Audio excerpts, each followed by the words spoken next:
Hey, howdy, hey, how we doing today? It's Jimbo, the assistant at Sleepy Hole. I got a little green work for you today. My boy Clay and I had to level up the spot here on number 4. We had an irrigation leak that was shot a water jet towards the green, and one of the sprinkler heads on the left side of number 4, and it created a little bubble there that was getting scalped by the mower when you go around for a cleanup pass. So obviously that's not what you want. Here we are just going around cutting out a rectangle out to the flat spots, saving what we can as far as those little sod squares right there. Those are good. That's good usable grass. So we want to keep that bent if we can, because it's happy for right now.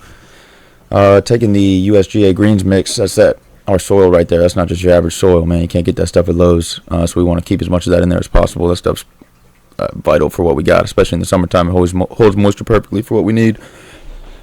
Let's see. Yeah, so right now we're going back and we're just going to find what we can use on our squares and just level those out, work our way across. So Clay's laying them down as I'm kind of clearing the way for him, just giving him a rough spot, and then we're going along as we can. It's good practice if you're going to leave them high or low, to leave them a little low. That way it's got a chance to survive if you do come back and mow. Won't get scalped right back immediately, so... little saying, if it's low, it'll grow. If it's high, it might die. Yeah, unfortunately, I didn't get the drone up for this last section while we're doing the repair. I got some footage of the nursery so you can kind of see where the cores were taken, put 2 and 2 together. But basically, we take some small cores right now because our nursery is still pretty young, so we don't want to take anything too big. We want to give it that best chance of survival, so we have small little 2.5-inch in diameter, probably circular plugs that we filled in the last little section here that wasn't able to be used with our good sod, our mature sod right here that we're putting in, or Clay's putting in while I'm doing the easy part. So a little behind the scenes of kind of how the golf course operates. I went up to the pro shop and asked if we could have play started off on the back 9, because we're on hole 4 here working. So you might have seen some play cross by in the background there. That's hole 10, which just makes our life a little easier, man. It's more efficient for us. We don't have to dodge golf balls. It doesn't frustrate golfers as much. But I promise when we're out there working, we will try to get out of your way as much as possible. But there's sometimes that, we just got to do what we got to do, and I just ask that you bear with us. Yeah, so here's the next morning. You can kind of see in the top right there, that's the tops of those little plugs. They're a little bit longer because they're not, our nursery is still, like I said, still a little young, so it's not quite down to green height yet. We're still cutting it with our approach mower. So that's why those look a little fuzzy, but the base of them is still at the correct height, if not a little bit low, just to be on the safe side.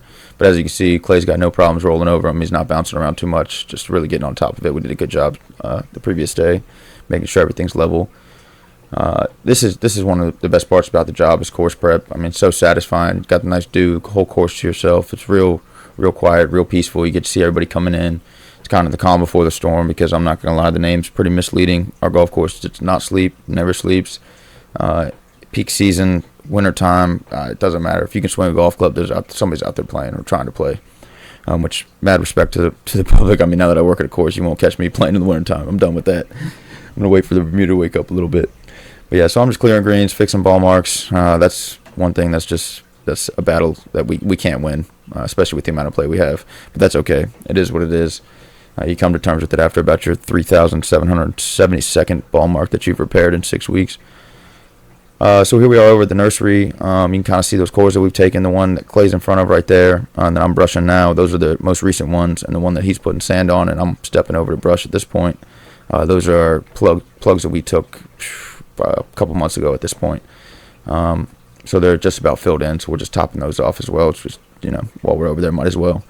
Really want to make sure we're staying on top of our nursery, because this is where, when things hit the fan in the summertime, we're going to be burning through some of this. So and it's not endless, as you can see. It's not the biggest plot of land right here. So we really want to make sure we're keeping on top of it and making sure what we got is useful. So appreciate you taking the time to watch the video. And that's that. And I'm going to come out here with an update on 19 shortly.